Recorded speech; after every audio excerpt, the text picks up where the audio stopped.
ada beberapa poin yang kami bicarakan.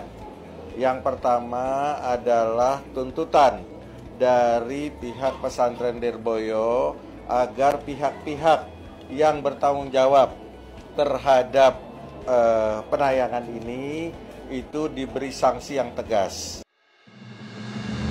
Assalamualaikum warahmatullahi wabarakatuh. Sahabat Cahaya Tauhid yang dirahmati Allah, hari ini kita akan membahas sebuah kabar besar yang tengah mengguncang dunia media dan pesantren. Akhirnya, Chairul Tanjung, pemilik Trans 7, dikabarkan mendatangi langsung pondok pesantren Lirboyo di Kediri. Setelah tayangan expose beberapa waktu lalu, menuai kecaman keras dari umat Islam, tayangan yang menyinggung dan melecehkan kehidupan pesantren itu kini berbuntut panjang hingga menyentuh hati jutaan santri dan pecinta ulama di seluruh Indonesia. Sebelum kita masuk lebih dalam, jangan lupa like, comment, share, dan subscribe channel Cahaya Tauhid agar dakwah dan suara kebenaran terus menggema di tengah derasnya arus fitnah dan media yang sering menyesatkan arah pandang umat.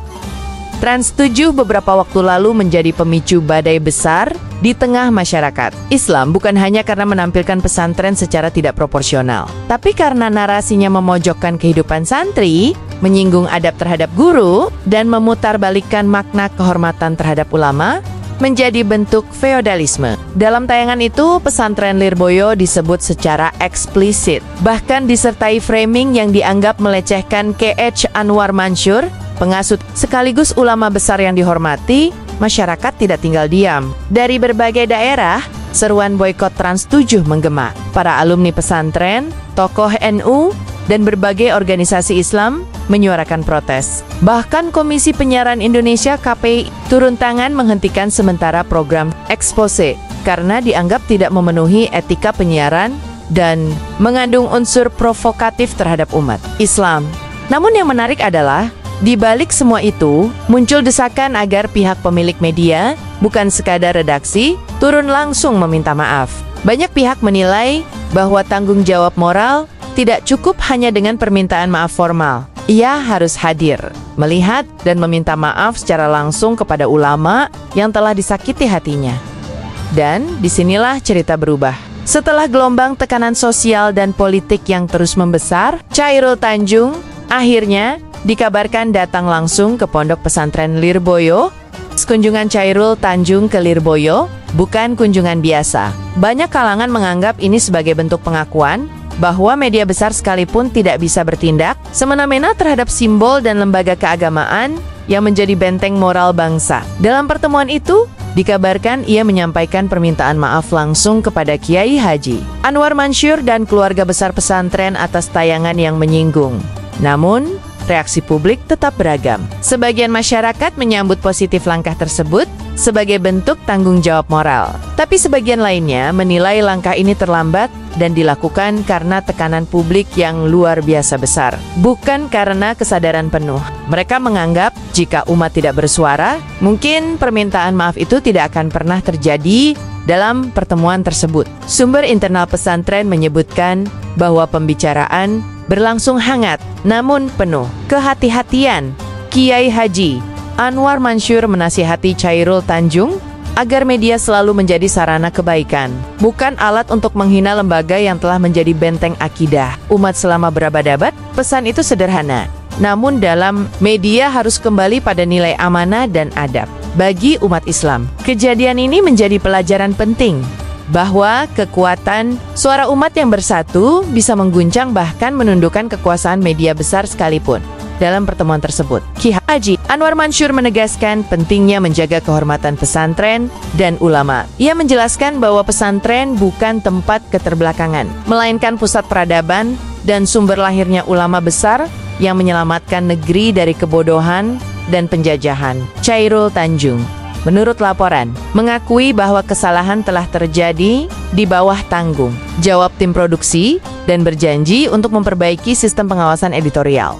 Selain itu, Chairul Tanjung juga dikabarkan mengajak kerjasama antara pihak Trans 7 dan lembaga pesantren untuk membuat tayangan edukatif tentang kehidupan pesantren yang sebenarnya. Tujuannya agar publik dapat melihat dengan mata hati, bukan hanya mata kamera. Namun, sebagian masyarakat masih skeptis, menilai bahwa langkah ini hanya strategi untuk meredam kemarahan publik yang sudah meluas, apapun alasannya. Langkah ini menunjukkan satu hal penting, bahwa pesantren kini kembali menjadi pusat perhatian publik. Setelah lama difitnah dan disudutkan, kini bahkan pemilik media besar pun harus datang, mengetuk pintu pesantren, dan memohon maaf atas kesalahan yang melukai jutaan hati santri di seluruh Nusantara.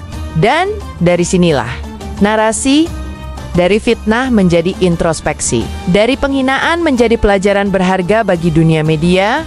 Reaksi umat Islam atas kunjungan ini sangat beragam. Di satu sisi, banyak yang bersyukur karena akhirnya pemilik Trans 7 mau datang langsung ke pesantren yang ia lukai. Namun di sisi lain, sebagian ulama tetap menilai bahwa luka umat tidak mudah sembuh hanya dengan permintaan maaf formal. Umat Islam tidak sedang menuntut balasan dunia, tapi menuntut kesadaran moral agar media tidak lagi mempermainkan simbol agama demi rating dan sensasi.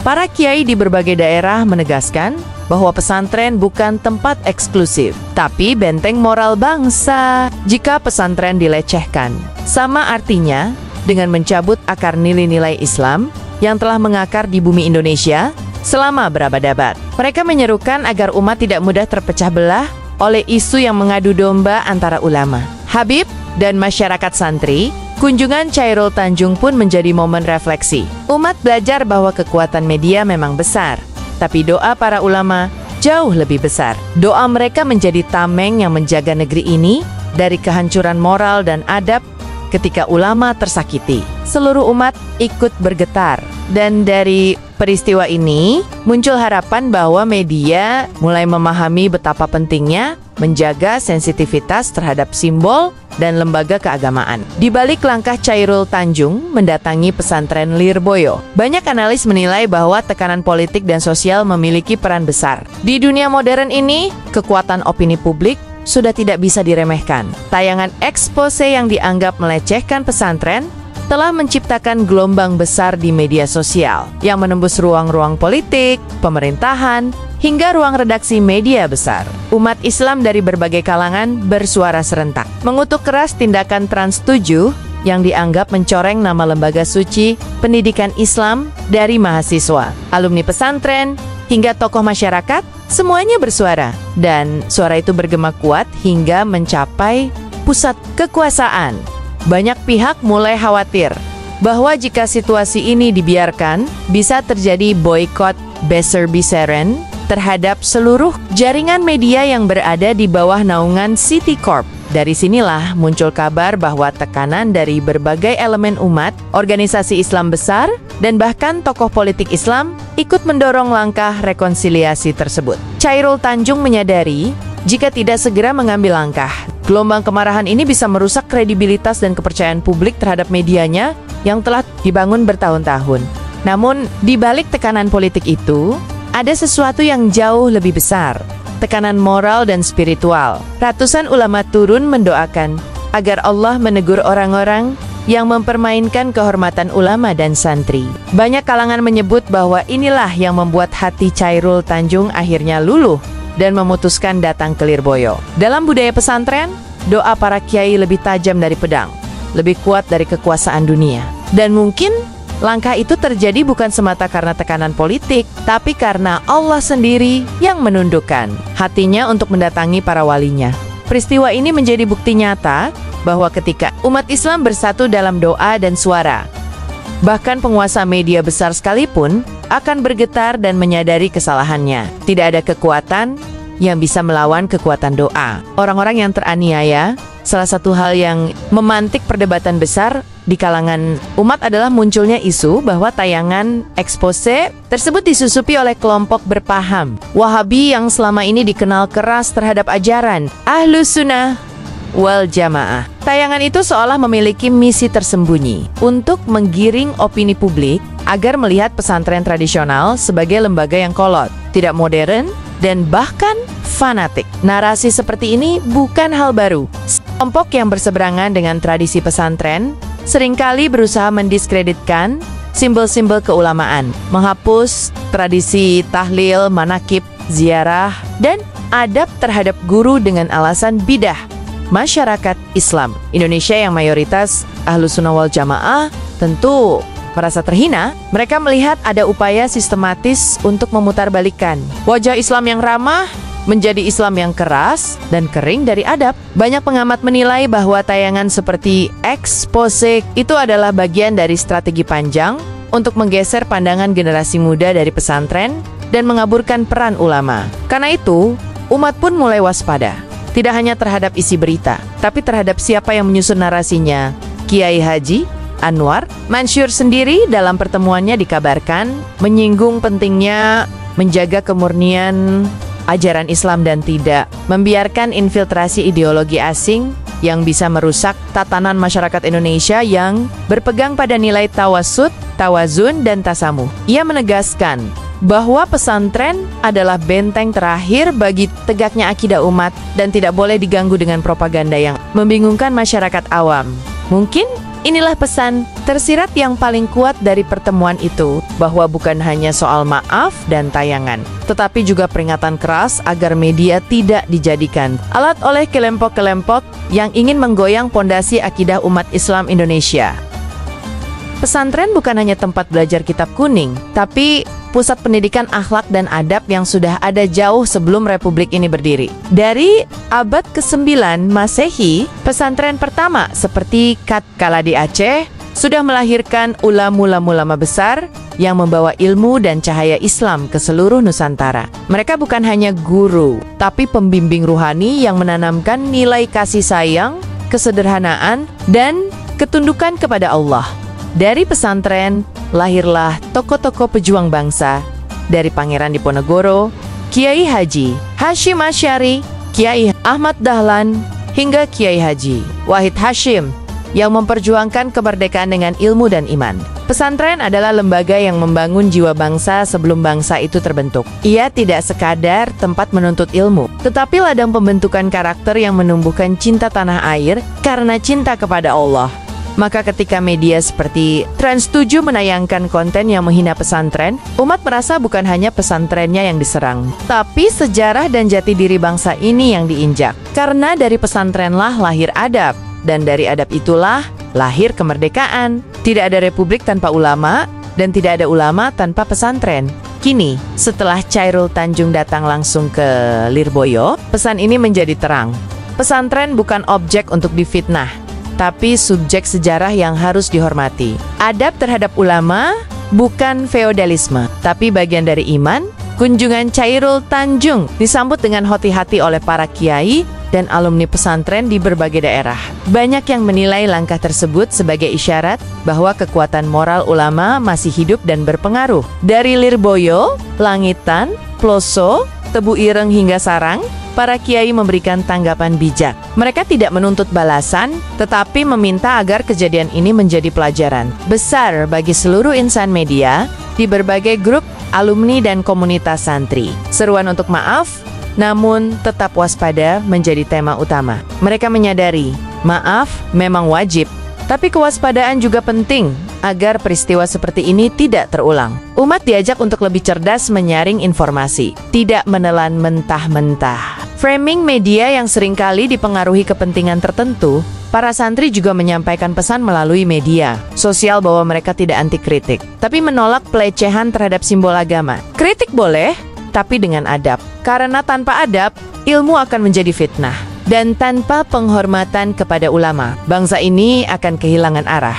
Kunjungan Chairul Tanjung akhirnya menumbuhkan kesadaran baru di kalangan generasi muda Islam bahwa pesantren bukan tempat terbelakang, melainkan pusat peradaban yang patut dibanggakan dan dilestarikan. Peristiwa ini menjadi cermin bagi dunia media Indonesia bahwa di era kebebasan informasi, tanggung jawab moral jauh lebih penting dari sekadar kebebasan berekspresi. Media bukan hanya alat hiburan, tetapi juga pengendali opini dan pembentuk nilai masyarakat. Jika media salah arah, maka masyarakat ikut tersesat. Dan inilah yang selama ini dikhawatirkan para ulama. Ketika media mulai mempermainkan kebenaran demi rating dan sensasi, kunjungan Chairul Tanjung menjadi momen yang sangat berharga. Sebab di tengah dunia yang semakin sekuler, ada seorang pemilik media besar yang mau datang ke pondok, duduk bersimpuh di hadapan ulama, dan mengakui kesalahan. Ini bukan sekadar langkah politis, tapi juga simbolik bahwa kekuasaan duniawi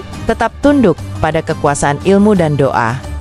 Dari sini, semoga lahir kesadaran baru bagi seluruh insan media bahwa tayangan yang baik bukanlah yang viral, tetapi yang membawa kebaikan dan pencerahan bagi masyarakat. Tayangan yang mencerdaskan dan mendekatkan manusia pada nilai-nilai luhur bangsa dan agama. Umat Islam pun belajar bahwa melawan bukan berarti menghancurkan, tapi menegur dengan cinta dan adab. Sebagaimana para ulama mengajarkan, tegakkan kebenaran, tapi dengan hati yang bersih dari kebencian. Dari peristiwa ini, kita belajar satu hal yang sangat berharga, bahwa kehormatan ulama dan pesantren tidak bisa dibeli dengan apapun. Ia adalah warisan langit yang Allah jaga dengan doa para kekasihnya. Chairul Tanjung datang ke Lirboyo bukan karena takut pada manusia, tapi karena hati yang disentuh oleh doa orang-orang saleh. Ini adalah pelajaran besar bagi semua, pengusaha, pejabat, dan media, bahwa tidak ada yang lebih tinggi dari ridha Allah dan keberkahan ulama. Kita juga belajar bahwa umat Islam harus tetap bersatu. Jangan mudah terprovokasi oleh tayangan, isu, atau narasi yang ingin memecah belah antara pesantren dan masyarakat modern. Karena sejatinya, pesantren adalah pelita yang menerangi negeri ini dari zaman ke zaman kini. Setelah badai mereda, tanggung jawab kita bersama adalah menjaga agar cahaya pesantren tidak pernah padam. Jadikan peristiwa ini sebagai bahan renungan untuk memperbaiki diri, memperkuat iman, dan menegakkan kembali marwah dakwah Islam yang beradab dan berilmu. Sahabat Cahaya Tauhid yang dirahmati Allah, dari kisah ini kita kembali belajar bahwa kehormatan ulama dan pesantren bukan sekadar simbol masa lalu, melainkan sumber cahaya peradaban yang masih menerangi bangsa hingga hari ini. Tidak ada kejayaan tanpa ilmu, dan tidak ada keberkahan tanpa adab. Apa yang terjadi antara Trans 7 dan pesantren Lirboyo bukan hanya kisah tentang salah tayang atau kesalahpahaman, tetapi sebuah pengingat keras dari Allah, agar kita tak pernah bermain-main dengan kehormatan orang-orang yang telah mewakafkan hidupnya untuk agama. Kita bersyukur, di tengah badai fitnah dan kelalaian media, masih ada ruang untuk maaf, introspeksi, dan perbaikan. Chairul Tanjung datang ke Lirboyo bukan karena tekanan dunia, tapi karena panggilan hati. Allah yang menggerakkan langkahnya dan doa para kiai yang menuntunnya. Dari sinilah kita melihat bukti bahwa doa orang saleh lebih dahsyat dari segala bentuk kekuasaan. Semoga peristiwa ini menjadi penanda kebangkitan kesadaran media agar lebih berhati-hati dalam menyentuh nilai-nilai suci agama. Dan untuk kita semua, umat Islam yang setia mencintai ulama, mari jangan pernah lelah membela kehormatan mereka dengan cara yang beradab. Karena adab adalah mahkota ilmu, dan ilmu tanpa adab hanyalah kehampaan. Mari kita terus jaga pesantren, jaga ulama, dan jaga kemurnian ajaran Islam dari segala bentuk fitnah dan distorsi zaman. Sebab dari pesantrenlah lahir peradaban, dan dari ulamalah lahir generasi yang penuh rahmat bagi semesta. Sahabat Cahaya Tauhid, jika kalian merasa tersentuh, tercerahkan, atau mendapatkan hikmah dari kisah ini, jangan lupa tinggalkan komentar terbaik kalian di bawah sebagai bentuk dukungan terhadap perjuangan ulama dan pesantren. Bagikan video ini ke teman, keluarga, dan sahabat kalian agar lebih banyak hati yang tercerahkan oleh cahaya kebenaran. Klik tombol like sebagai tanda cinta kalian kepada dakwah Islam. Dan tentu, subscribe channel Cahaya Tauhid agar kalian tidak ketinggalan kisah-kisah penuh makna, inspirasi, dan pembelaan terhadap kebenaran yang kami hadirkan setiap minggunya. Karena bersama Cahaya Tauhid, kita bukan hanya menonton, kita menyaksikan kebenaran dengan hati yang hidup. Wassalamualaikum warahmatullahi wabarakatuh.